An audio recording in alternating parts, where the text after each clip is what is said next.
La corruzione è un disvalore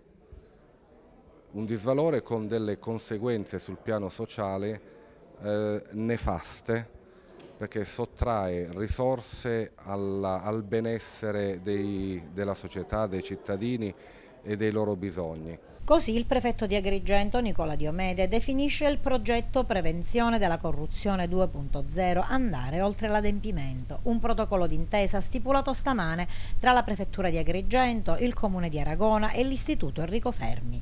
Il Comune di Aragona fa un po' da apripista rispetto a una serie di iniziative, d'altronde il Comune di Aragona è stato uno dei primi ad adottare il piano anticorruzione, apprezzato anche nell'ambito di una valutazione da parte del Ministero della Giustizia, quindi grazie anche alla collaborazione con questo Comune portiamo avanti cose concrete, adempimenti concreti.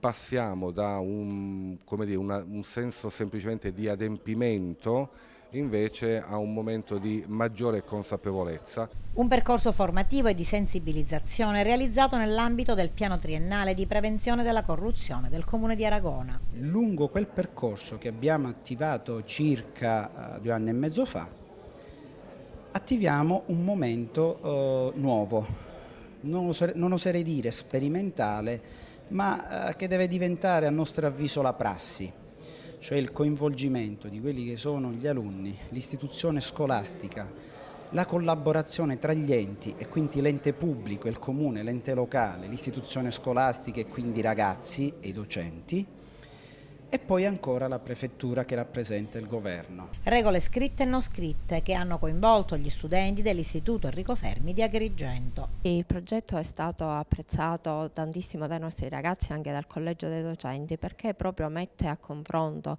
i nostri ragazzi con gli amministratori. È praticamente un vero e proprio ponte tra queste due realtà. In questo modo i nostri ragazzi possono vivere concretamente e poter sperimentare nel concreto quali sono le attività che gli amministratori fanno e quali sono tutte quelle azioni che pongono in essere contro la corruzione.